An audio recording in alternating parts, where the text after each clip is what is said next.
हसीला करा डारे चाबा चाबा नाम लगावा डारे क्या बात हसीला करा डारे चाबा चाबा नाम लगावा डारे क्या बात ये टूरी गम पर बैठे पौड़ी रोड मारे ये टूरी गम पर बैठे बोड़ला रोड मारे ये टूरी गम पर बैठे पौड़ी रोड मारे ये टूरी गम पर बैठे बोड़ला रोड मारे हसीला करा डारे चाबा चाबा नाम लगावा डारे क्या बात हसीला करा डारे चाबा चाबा नाम लगावा डारे क्या बात ये टूरी गम पर बैठे पौड़ी रोड मारे ये टूरी गम पर बैठे बोड़ला रोड मारे ये टूरी गम पर बैठे पौड़ी रोड मारे ये टूरी गम पर बैठे बोड़ला रोड मारे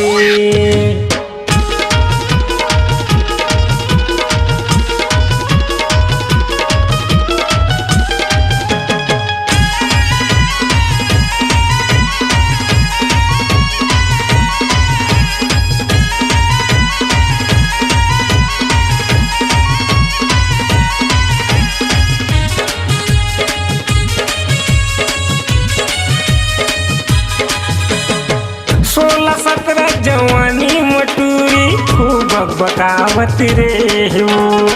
महू लगे रहे पाछू मरानी कैसे अखियावत रे हो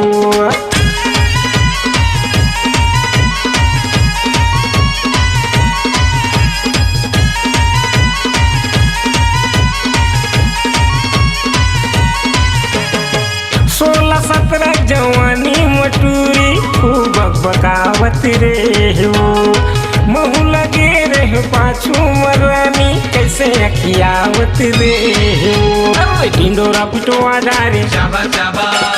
साहुला जनवा डारे क्या बात ढिंडोरा पिटवा डारे चाबा चाबा नौ समझिला जनवा डारे क्या बात ये टूरी गम पर बैठे लोरमी रोड मारे ये टूरी गम पर बैठे मुंगेली रोड मारे ये टूरी गम पर बैठे लोरमी रोड मारे ये टूरी गम पर बैठे मुंगेली रोड मारे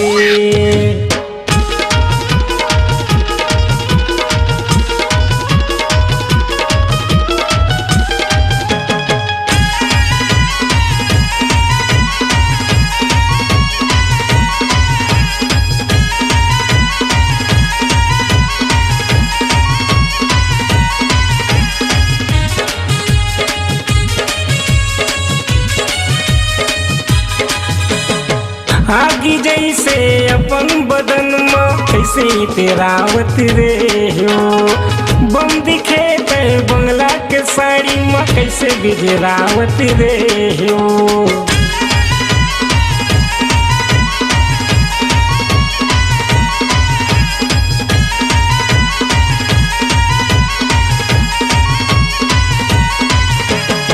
आगी जैसे अपन बदन में कैसे तेरावत रे हो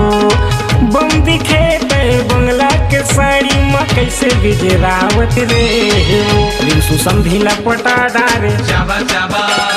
समझिला लजवा डारे क्या बात रिंसु समझिला पटा डारे चाबा चाबा समझिला लजवा डारे क्या बात ये टूरी गम पर बैठे कुंडा रोड मारे टूरी गम पर बैठे कंवर रोड मारे ये टूरी गम पर बैठे कुंडा रोड मारे टूरी गम पर बैठे कंवर रोड मारे हसीला करा डारे चाबा चाबा नाम लगावा डारे क्या बात हसीला करा डारे चाबा चाबा राम लगावादारे क्या बात ये टूरी गम पर बैठे पूरी रोड मारे, ये टूरी गम पर बैठे बुढ़ला रोड मारे,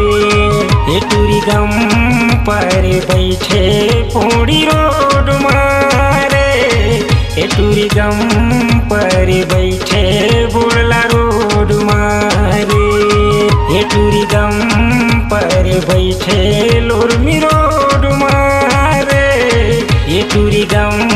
पर बैठे मुंगेली रोड मारे, ये टूरी गम पर बैठे कुंडा रोड मारे, टूरी गम पर बैठे कंवरधा रोड मारे। अपनी आवाज को दीजिए एक नया मुकाम। डिजिटल रिकॉर्डिंग की दुनिया का जाना पहचाना नाम स्वरांजलि, जहां गूंजती हैं ध्वनियां अपनी माटी की सौंधी सुगंध के साथ। छत्तीसगढ़ी संगीत के विविध रंग जो पहुंचाते हैं पूरे प्रदेश में डिजिटल रिकॉर्डिंग के संग। स्वरांजलि स्टूडियो, नेमीचंद गली नंबर 2, गंजपारा, रायपुर।